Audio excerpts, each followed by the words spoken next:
조금 전에는 파충류의 뇌와 포유류의 뇌가 상처를 입게 되면은 그 상처를 보상하려고 하는 그런 기능을, 그러니까 이 상처를 보상하려고 하는 기능, 그 다음에 이건 어떤 차별이나 멸시 뭐 그런 거, 그 다음에 이 사회가 차갑다라고 느끼는 것, 그런 상처가 생겼을 때 그게 이제 최초의 그 뱃속에서부터 그런 이 세상이 차갑구나라고 느낄 수도 있는데, 그런 이제 산모가 스트레스를 받으면 그렇게 되거든요.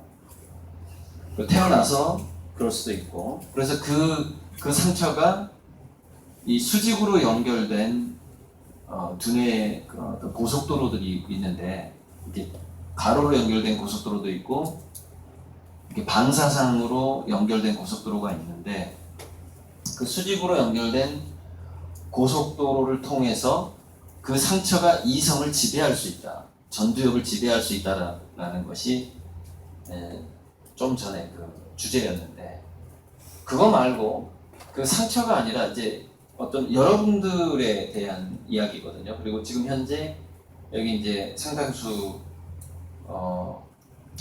요원들이 미래 요원들이 지금 잠을 자고 있는데, 이제 거기에 관련된 얘기예요. 그러니까 저는 지금 잠을 굉장히 자는 걸 잘하고 있다라고 칭찬을 참 하고 싶어요. 그럼 왜 지금 여러분들이 잠을 자는 거에 대해서 저는 칭찬을 하고 싶냐? 그걸 이제 설명을 해드릴게요. 그러니까 좀 전에 제가 자세하게 설명 못했던 게, 두뇌는 정거장이 있다고 했어요. 정거장. 근데 이 정거장이 하는 역할이 뭐냐면은 동기. 그러니까 이거를 할 건가 말 건가, 하는 게 좋은지 안 하는 게 좋은지에 대한 판단을 하는 역할을 한다고 보면 돼요. 모티브 역할을 하는데, 중뇌하고 간뇌에서는 간뇌하고 이렇게 연결돼 있고, 이게 그 계획과 판단을 하는 이성하고 이렇게 연결돼 있죠.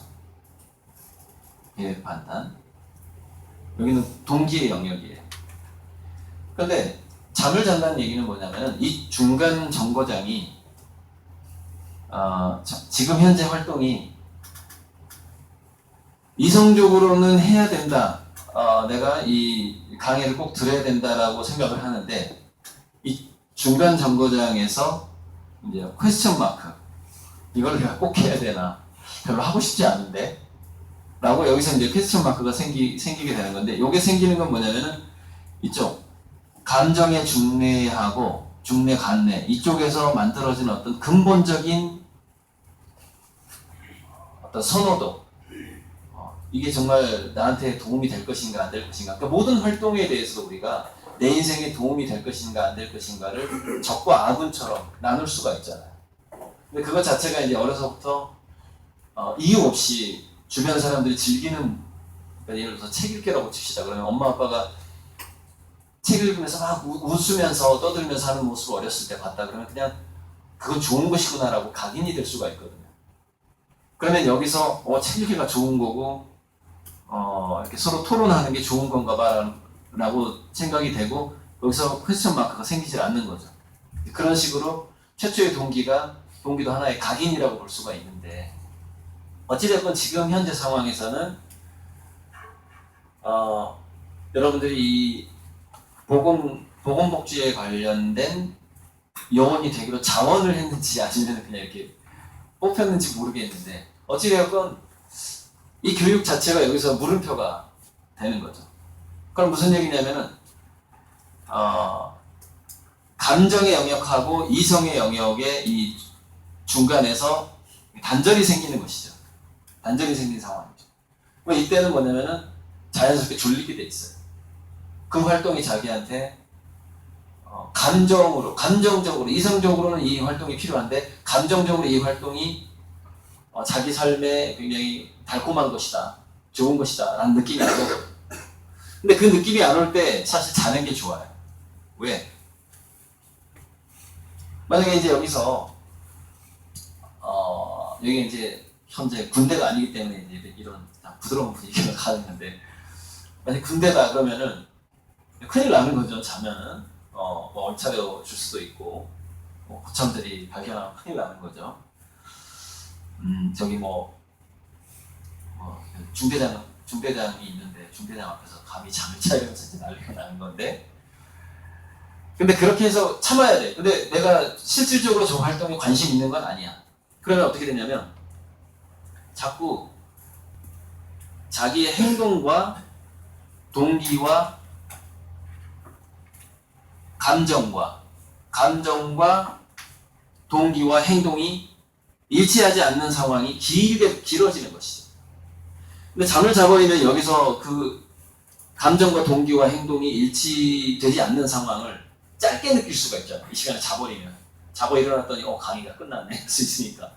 근데 듣기 싫은 얘기들 계속해서 지금 눈을 뜬 척하면서 들을 수밖에 없다. 그러면 이게 행동, 동기, 감정이 일치되지 않는 상황이 오래 지속된다. 근데 문제는 뭐냐? 이것도 역시 관성이 있다는 거죠. 즉, 이 상황이 아주 오래되게 되면은 나중에는 어떻게 되냐면은 이게 반작용이 생겨요. 그러니까 지금은 내가 감정적으로 동기가 생기질 않아서 그 행동을 안 해. 그런데 그런 곳에서 오랫동안 자기가 이렇게 근무를 하게 되면, 그러니까 무슨 얘기를 하냐면은 여러분들이 어차피 정해진 기간 동안 복지요원으로 근무를 해야 되잖아요. 근데 피할 수 없으면 즐기라는 이야기가 사실 굉장한 좋은 이야기예요. 그것을 즐겨버리면 그래서 제가 봉사활동이라고 생각하라고 그랬잖아요. 이 상황을 즐기게 되면 행동하고 동기하고 감정이 일치되잖아요. 여러분들 앞으로 남은 기간. 근데 그것을 빨리 이 상황을 벗어나고 싶다, 끝내야 된다고 생각하게 되면은 행동하고 동기하고 감정이 일치되지 않는 시간이 굉장히 길어져 버립니다. 그게 군복무나 어떤 의무사, 특히 여러분 예비군 교육 갔을 때 이런 상황을 많이 느끼게 돼요. 대다수가 자는 거예요, 예비군 교육 때는. 저도 경험이 있지만. 근데 그게 예비군 교육 정도는 괜찮은데 그게 1년, 2년 지속되는 상황이 됐을 때는 그게 두뇌 속에서 굳어질 수가 있어요. 그럼 이게 어떤 정신병에 빠질 수가 있냐면은 이런 정신병에 빠지는 거죠. 그러니까 우리가 그것을 정신병이라고 말하지 않고 보통 뭐라고 말하냐면 무기력이라고 얘기해요. 무기력증. 그다음에 나태. 그다음에 의욕부진 이런 식으로 얘기하죠. 근데 이런 것도 알고 보면은 자기 스스로 자초한 정신병이에요. 여러분들하고 직접적인 관련이 되는 거고 앞으로의 상황들이. 그러니까 무슨 얘기냐면은 그 상황이 감정과 동기와 행동이 일치하지 않는 상황이 1년, 2년, 3년 이렇게 돼버리면 사실 한 3개월만 넘어가면 두뇌가 좀 변한다고 봅니다. 2개월 정도. 이게 이제 어떤 우리의 감정에 의해서 DNA가 타격을 입는 시간이에요. 세포 속까지 파고드는 시간인데 그게 2, 3개월이에요. 그러니까 담배 중독도 2, 3개월이고 담배 끊는 것도 2, 3개월이에요. 그러면 세포가 바뀌기 시작하는 거죠. 근데 2, 3개월도 아니고 여러분 한 2년, 1, 2년 이런 상황을 이게 일치하지 않는 감정, 동기, 행동 일치하지 않는 상황을 딱 마치고 사회에 딱 나가잖아요. 근데 사회에서 정말 신나는 일을 만나게 되면 그게 확 회복될 수가 있는데 취업이 안 된단 말이에요. 그런 또 내가 원치 않는 상황이 또 계속되는 거예요.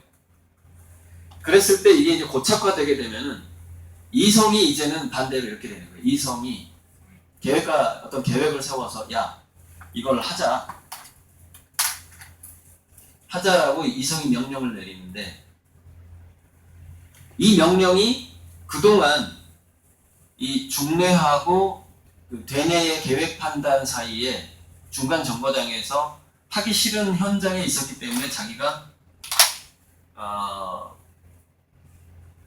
이 도로를 좀 넓게 뚫어놓지 않은 거죠. 자기 감정과 동기와 행동이 일치하는 이게 이제 피할 수 없으면 즐기기라도 했다면 이게 도로가 좋아졌을 텐데 이 도로가 약해져 있는 상황이 되는 거예요. 그러니까 신경망하고 혈관이 실제로 관찰을 해보니까 좁아져 있어요. 이게 우울증으로 가는 거예요. 우울증. 자, 우울증의 끝은 뭐예요? 자살이나 폭력으로 가는 거예요. 이게 정상인이 정신병자가 되어가는 과정이에요. 일치하지 않는데 일치하는 기간이 길어질 때 자기도 모르게 정신병자가 되는 거예요. 그래서 정상적으로 근무하던 사람들도 은퇴하고 나면은 남자들이 우울증에 빠져요.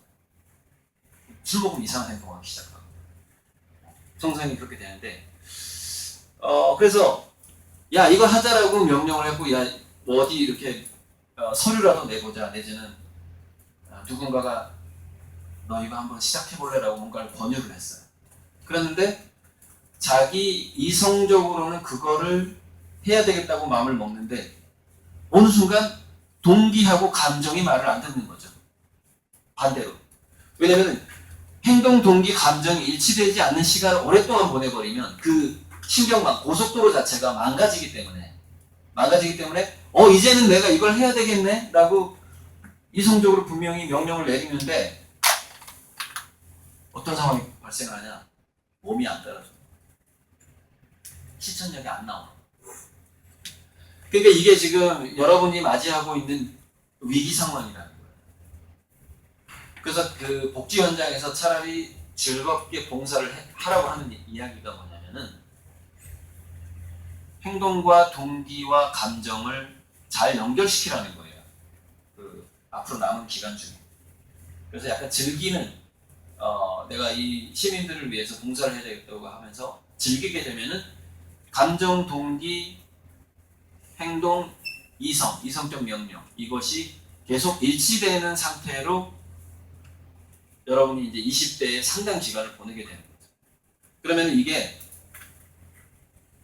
여러분이 이제 그 의무 기간이 끝났을 때 사회에 나갔을 때 어떤 뭔가 이걸 해야 되겠다, 뭐 창업을 해야 되겠다, 뭐 취직을 해야 되겠다.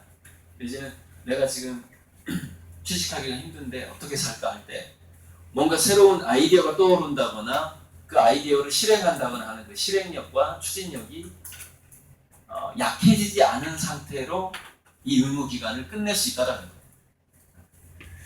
그래서 지금 이렇게 계속해서 잠을 자게 되면은 단지 피해보는 이게 연결망이 끊어지는 상처가 나는 피해보는 것을 방지할 수 있는 측면에 있어요. 방지할 수 있는 측면. 그래서 제가 칭찬을 하고 싶다고 한 거고 어쨌든 제 시간에는 항상 제가 뭐 학교 강의를 가든 어디를 가든 잘하고 그래요. 관심 있는 사람, 느낌이 오는 사람만 들으면 된다고 얘기하는 거예요. 바로 이 면 때문에 그래요. 그래서 여러분들이 이제 이런 상황이 아니라 눈치를 봐야 되는 상황이다. 내가 졸 수도 없고 뭐 어디 짱 박힐 수도 없는 상황이다. 그러면은 그걸 그냥 의도적으로 적극적으로 할 필요가 있어요. 왜냐면 그것이 관성이 되기 때문에 나중에 여러분들이 이성의 명령을 몸하고 감정이 말을 안 듣기 시작해요. 계속해서. 그래서 이거를 방지하려면 가장 좋은 게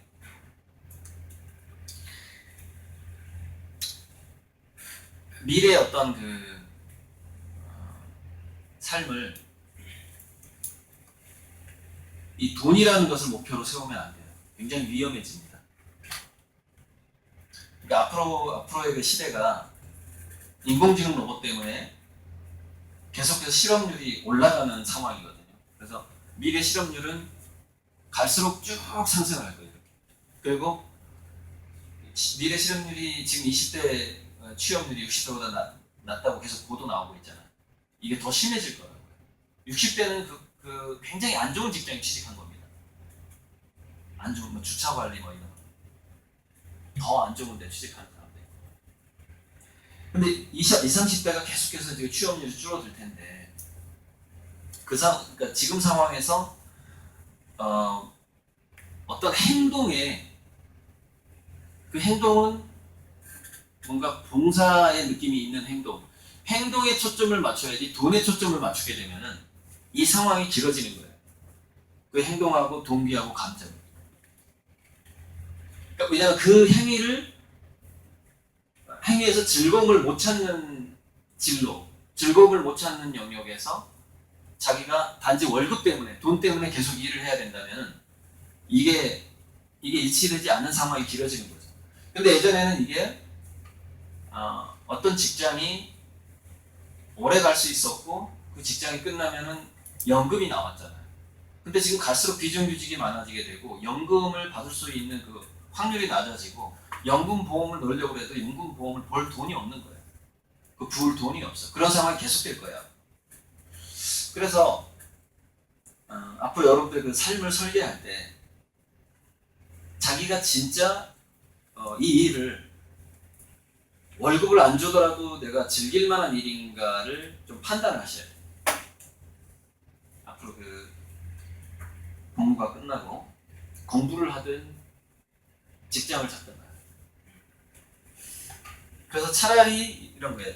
작은 돈을 벌 바에는 차라리 돈을 안 주더라도 내가 그냥 평생 뭔가를 봉사하면서 힘든 사람들 도우면서 살겠다 라고 마음을 먹으면서 공부를 하게 되면은 여러분한테 어떤 기회가 찾아오냐면 돈이 아니라 행동, 어떤 감정, 즐거움으로 여러분들이 삶을 살았다.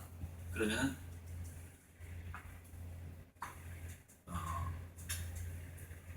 스마트폰을 계속 하겠죠.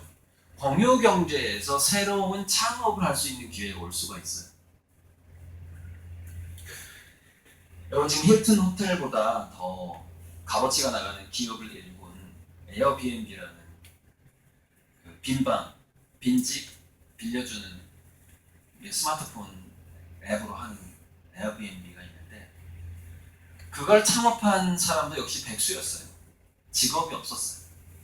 근데 그 사람이 자기 동네에 어떤 행사가 있는데 사람들이 분명히 모텔 방이 부족해. 그러니까 모이는 인원 중에서. 그래서 스마트폰에다가 방이 없는 사람 우리 집에 와서 자세라고 올리기 시작합니다. 아침에 토스트 하나를 주겠습니다. 그렇게 시작된 게 그 기업인데 지금은 전 세계적인 호텔 체인보다 더 많은 투자를 받아서 엄청나게 큰 기업에 이제 총수가 된 거죠. 그 백수가. 그러니까 그 사람이 공유경제라는 걸 통해서 공유경제라는 것은 모든 정보가 공유된다라는 것을 기본으로 어떤 사업이 일어나는 걸 말하는 건데 그 사람이 공유경제에서 그렇게 성공할 수 있었던 것은 기본적으로 사람들에게 뭔가 도움을 주고자 하는 마음이었어요. 도움을 주고자 하는. 그래서 앞으로 여러분들이 1, 2년 근무를 하면서 조금이라도 어떠한 고통받는 사람, 힘든 사람들한테 내가 도움을 주겠다는 생각을 좀 즐길 필요가 있어요. 그러면 공유경제에서 어떤 아이디어 포착 능력, 창업의 능력도 더 좋아질 것이고 그럼 어떤 기회가 오는데 단지 돈을 쫓아서 뭔가 직업을 선택하고 그 직업을 견뎌야만 한다면 좀 악순환이 될 수가 있는데 왜냐하면 앞으로는 공무원이 됐든 모든 직업이 줄어들고 그 다음에 오래 가지가 않아요. 연금이 보장되지가 않아요. 그러니까 계속해서 감정과 동기와 행동이 일치하지 않는 삶이 길어질 수가 있는 거죠.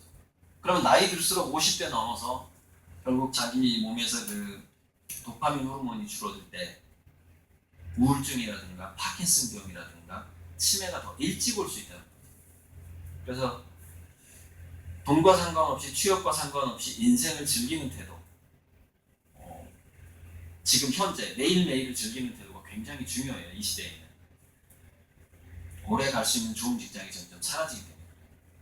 여러분들